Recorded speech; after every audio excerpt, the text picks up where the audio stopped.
মসুর ডাল দিয়ে পাট শাক রান্না কম বেশি অনেকেই করে থাকেন, তবে আমি যেভাবে রান্না করে থাকি সেটাই আজ আপনাদের সাথে শেয়ার করছি।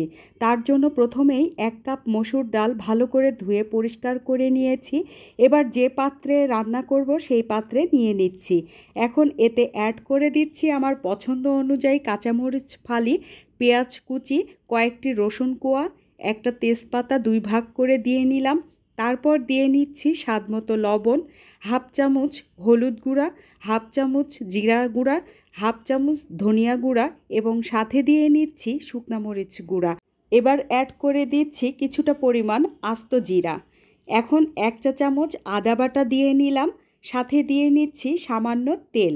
এ সময় তেলটা দিতেও পারেন, আবার না দিলেও সমস্যা নাই। এবার সব কিছু নেড়ে মিশিয়ে নিয়ে পরিমাণ মতো গরম পানি দিয়ে একটা ঢাকনা দিয়ে ঢেকে সেদ্ধ হতে দিতে হবে। মাঝে একটু নেড়েচেড়ে দিতে হবে। এই তো আমার ডালটা যখন 70% সিদ্ধ হয়ে আসবে, তখন আমি আগে থেকে ধুয়ে পরিষ্কার করে কেটে রাখা পাট শাকগুলো দিয়ে দিচ্ছি। পাট শাক সেদ্ধ হতে বেশি সময় লাগে না, তাই ডালটা বেশ খানিকটা সেদ্ধ হওয়ার পরেই এই শাক দিয়ে নিলে শাকের যে মিষ্টি গন্ধটা সেটাও বজায় থাকে, সাথে কালারটাও কিন্তু সবুজ থাকে। এবার 5-7 মিনিটের জন্য ঢেকে দিব। 5-7 মিনিট পর ফিরে আসছি, আর দেখুন আমার পাট শাকগুলো কি সুন্দর সিদ্ধ হয়ে গিয়েছে। তখনই চুলা বন্ধ করে এটাকে নামিয়ে নেব। এখন আবার পাত্রটি ধুয়ে পরিষ্কার করে চুলায় দিয়ে এতে 2 টেবিল চামচের মতো তেল গরম করে এতে একটি শুকনা মরিচ ছোট ছোট করে কেটে দিয়ে নিচ্ছি। সাথে রসুন কুচি এবং পেঁয়াজ কুচি দিয়ে বেশ লালচে হওয়া পর্যন্ত ভেজে নেব।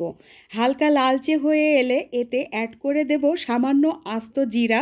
এতে ফ্লেভারটা অনেক বেশি সুন্দর হবে। জিরাটা ভাজা হয়ে গেলেই দিয়ে দেব আগে থেকে রান্না করে নেওয়া শাকটা।